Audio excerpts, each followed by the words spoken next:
കൂട്ടരെ ഇന്നൊരു കുട്ടി ഈവനിങ് വ്ളോഗാണ് കേട്ടോ. കുട്ടി ഈവനിങ് വ്ളോഗ് എന്ന് പറയാൻ കാരണം എന്താണെന്ന് പറയും, ഞാനും എൻ്റെ മനും കൂടി ഇങ്ങനെ നടക്കാൻ ഇങ്ങനെ ഇറങ്ങി കാട്ടിലേക്ക്. അപ്പം എൻ്റെ വലിയമ്മ അതാ കുറച്ച് താമരച്ചെടിയും കൊണ്ട് വന്നിട്ടുണ്ടായിരുന്നു. വല്യമ്മ ഇന്ന് പണിക്ക് പോയിട്ടുണ്ടായിരുന്നു. അപ്പോൾ വീട്ടിൽ നിന്ന് കുറച്ച് താമരച്ചെടി കിട്ടി. അപ്പോൾ അതുകൊണ്ടാണ് വല്യമ്മ വന്നത്. അപ്പോൾ ഞങ്ങൾ ആദ്യമായിട്ടാണ് വീട്ടിൽ താമര നടന്നത്. അറിയില്ല, ഈ വെയിലൊക്കെ വേണമെന്നൊക്കെ പറയണു താമരച്ചെടി നന്നായിട്ട് പൂക്കാനും മുളയ്ക്കാനൊക്കെ. പക്ഷെ നമുക്കറിയില്ല.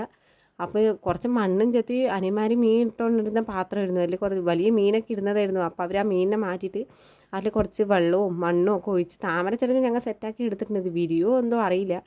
ഇത് എവിടെയെങ്കിലുമൊക്കെ ഒരു പൂവോ പുഷ്പമോ കണ്ടാൽ പറിച്ച് വരും, എന്നിട്ട് ഇവിടെ നടും. ചിലതൊക്കെ പിടിക്കും, ചിലതൊന്നും പിടിക്കില്ല. അത് നമുക്ക് കാരണം എന്താ പറയുക, പെരിച്ചാടി കൂടാണ് ഇവിടുത്തെ പൂന്തോട്ടത്തിൻ്റെ ഉള്ളിൽ മൊത്തം. അതുകൊണ്ട് പിന്നെ പറയേണ്ട കാര്യമില്ലല്ലോ. ഇന്നിപ്പോൾ താമര ഞങ്ങൾ നട്ടിട്ടുണ്ട്, പിടിച്ചാൽ ഭാഗ്യം. അപ്പോൾ ഈ താമരൻ്റെ ബാക്കി അപ്ഡേറ്റുകൾ ഞാൻ അങ്ങനെ ഇടാം. സംഭവം ആദ്യമായിട്ട് നടന്നുകൊണ്ട് എന്താണ് ഏതാണെന്നൊന്നും അറിയില്ല. താമര ഇങ്ങനെ തന്നെയാണോ തോന്നുന്നു. നിറയെ വെള്ളമൊക്കെ ഒഴിച്ചിട്ടുണ്ട്, നിറയെ മണ്ണ് ഇട്ടിട്ടുണ്ട്. ഇനി എങ്ങനെയൊന്നും അറിയില്ല. അപ്പോൾ അത്രയുള്ള വീഡിയോ. ബായ്.